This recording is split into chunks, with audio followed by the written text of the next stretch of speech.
డబ్బు, అనారోగ్యం, ఉద్యోగం, వ్యాపారం, అప్పులతో బాధపడుతున్నారా? అయితే మీకోసమే మనీ మెడిటేషన్ ప్రోగ్రామ్.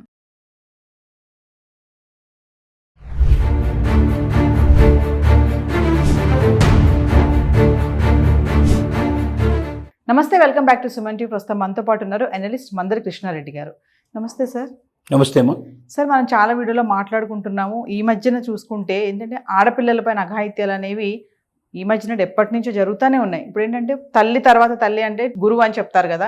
మరి బెంగళూరులో సంఘటన చూసుకుంటే విద్యార్థి పైన లెక్చరర్స్ ఇద్దరు, తనతో వాళ్ళిద్దరితో పాటు ఒక ఫ్రెండ్ కూడా కలిసి అఘాయిత్యం చేయడం జరిగింది. అంటే ఒడిస్సాలో జరిగినటువంటి ఇన్సిడెంట్ ఇంకా మర్చిపోక ముందే మళ్ళీ బెంగళూరులో జరగడం, అంటే టీచర్స్ ఎందుకు అసలు టర్న్ అవుతున్నారు అనేది ఒక్కసారి దాని గురించి మాట్లాడు. టీచర్ అంటే మనం మాత పిత గురువు అనే మాట, తల్లి తండ్రి తర్వాత గురువు ఆ స్థానంలో ఉన్నారు అనేది అంత పూజించదగినవాడు, అంత గౌరవించదగినవాడు, అంత బాధ్యత తీసుకోవాల్సిన వాడు అని దాని అర్థం. దురదృష్టవశాత్తు చదువు తీరుతెన్నులు మారిపోయాయి. గురువుకును శిష్యులకు మధ్యన ఉండాల్సిన సంబంధాలు చెరిగిపోయాయి. ఒకప్పుడు సాష్టాంగ దండ ప్రమాణం చేసేవాళ్ళు, అంటే భూమి మీద పడుకొని గురువుకు నమస్కారం పెట్టేవాళ్ళు. ఇవాళ హాయ్ హలో అంటూ చెప్పేటువంటి స్థితికి దిగజారిపోవడం జరిగింది. లెక్చరర్స్ దిగజారిపోయారా, స్టూడెంట్స్ దిగజారిపోయారా, లేక విద్యా వ్యవస్థ దిగజారిపోయిందా అనేది ప్రశ్న వేసుకోవాల్సిన పరిస్థితులు ఏర్పడ్డాయి. ప్రమాణాలు చాలా దిగజారిపోయాయి. అసలు పూర్తిగా విద్యా వ్యవస్థలో ఉండాల్సినటువంటి ప్రమాణాలు పాటించడం అనేది జరగడం లేదు. అక్కడ కూడా రాజకీయాలు, నీచ రాజకీయాలు చాలా వచ్చేసాయి. ఈ సందర్భంగా ఒరిస్సాలో ఒక ఘటన మనకు జరిగింది. అక్కడ కీచక పర్వం జరిగింది. అక్కడ ఒక అమ్మాయి ఆత్మహత్యకు కారణమైపోయింది. ఆ పరిస్థితి తర్వాత కూడా మార్పు చేయకుండా బెంగళూరులో అలాంటి ఘటనే ఒకటి పునరావృతమైంది. ఇక్కడ అమ్మాయి చనిపోలేదు, కానీ ఇద్దరు లెక్చరర్ల చేత తను బలత్కరించబడింది. తన మానాన్ని కోల్పోవడం జరిగింది. నరేంద్ర అనేటువంటి ఒక లెక్చరరు చదువులో సాయం చేస్తానని, సహకరిస్తానని పరిచయం పెంచుకొని ఒక స్టూడెంట్ని మరొక లెక్చరరు అనూపు అనేటువంటి వాడి రూమ్కి ఆ అమ్మాయిని తీసుకెళ్ళాడు. అక్కడ ఆ అమ్మాయిని బలాత్కారం చేశాడు. అదే సందర్భంగా వీడియోలు కూడా తీసినట్టుగా అక్కడ వాళ్ళ ద్వారానే, వాళ్ళ నోటి ద్వారా వాళ్ళు చెప్పారు. ఈ అమ్మాయిని ఇట్లా లెక్చరర్ వాడుకుంటున్న సందర్భంగానే అనూప్ అనేవాడు కూడా, నా గదిలోనే ఇదంతా జరిగింది, నా చేతిలోనే వీడియోలు అన్నీ ఉన్నాయి, ఆ వీడియోని సోషల్ మీడియాలో పెడితే నీ జీవితం నాశనం అవుతుందని అతను కూడా ఆ అమ్మాయిని బలాత్కరించాడు. మూడో వ్యక్తి వీళ్ళిద్దరికీ సహాయం చేశాడు. ఈ పరిస్థితుల్లో అమ్మాయి తట్టుకోలేక చిట్ట చివరికి తల్లిదండ్రులతో చెప్పడం జరిగింది. వాళ్ళు మహిళా కమిషన్ దగ్గరికి వెళ్ళి ఇన్ఫర్మేషన్ అంతా ఇచ్చారు. అరెస్టుల పర్వం జరుగుతోంది, ప్రస్తుతానికి ఎంక్వైరీ జరుగుతోంది. ఈ పరిస్థితుల్లో ఎంతమంది స్టూడెంట్స్ ఇలా ముందుకు వచ్చి చెప్పగలిగేవాడు, ఎన్ని వేల మంది, ఎన్ని లక్షల మంది అఘాయిత్యాలు జరుగుతున్నాయో మనకు తెలియదు. ఆ మధ్య మనం స్పోర్ట్స్ అథారిటీకి సంబంధించిన స్పోర్ట్స్ గర్ల్స్ మీద కూడా ఇలాంటి అఘాయిత్యాలు జరుగుతున్నాయని దాంట్లో కొంతమంది వచ్చి కంప్లైంట్ చేయడం జరిగింది. రాజకీయ పలుకుబడి కలిగిన వ్యక్తులు అసలు మేము తప్పే చేయలేదు, మేము పొరపాటు చేయలేదు తప్పించుకోవడానికి చాలా ప్రయత్నాలు చేశారు. అంటే ప్రతి చోట ఎక్కడైతే స్త్రీని అనుభవించడానికి అవకాశం ఉందో, అఘాయిత్యం చేయడానికి అవకాశం ఉందో వదిలిపెట్టకుండా ప్రతి చోట కూడా ఈ అవకాశాన్ని ఉపయోగించుకునేందుకు కామాంధులు ప్రయత్నం చేస్తున్నారు.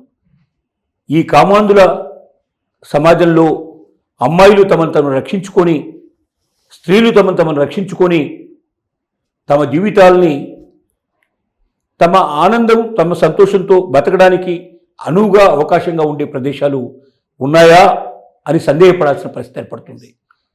ప్రతి చోట అనుమానించాల్సి వస్తుంది. అంటే గురువునే ఇక అనుమానించాల్సిన పరిస్థితి ఏర్పడిన తర్వాత చదువుకోవడానికి అర్థమే ఉంది. చదువు కోసం బయటికి వెళ్ళాలంటే ఖచ్చితంగా ఎక్కడో దగ్గర గురువు యొక్క, మనకి లేడీస్ లెక్చరర్స్ దొరకడం చాలా కష్టం.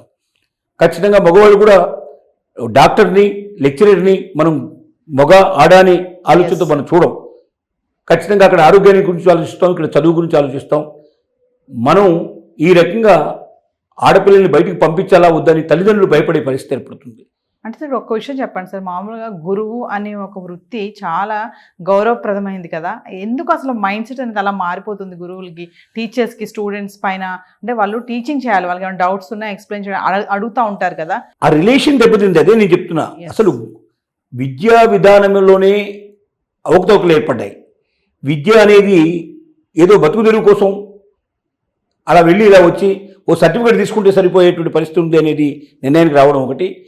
విద్యాలయాల్లో కుల రాజకీయాలు, మత రాజకీయాలు, పొలిటికల్ పార్టీస్ రాజకీయాలు బయలుదేరి ఎక్కడికక్కడ గ్రూపులుగా తయారైపోయి అసలు విద్యా విధానంలోనే చేంజెస్ వచ్చి ఒక తమకు అనుకూలమైనటువంటి వర్గాల్ని తయారు చేసుకోవడానికి నిలయమైన పద్ధతిలో విద్యాలయాన్ని సర్వనాశనం చేశారు.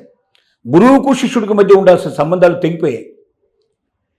ఇలాంటి పరిస్థితుల్లో తను శిష్యురాలు, నేను గురువుని, పూజించదగిన స్థానంలో నేనున్నాను, నేను అలాంటి తప్పు పని చేయడం అంటే నా జన్మకు ఇంకా సార్థకత లేదు, నేను పాప లోకానికి వెళ్ళిపోతాను, పాపంలో కూరుకుపోతానన్న భావన గురువుకు లేదు.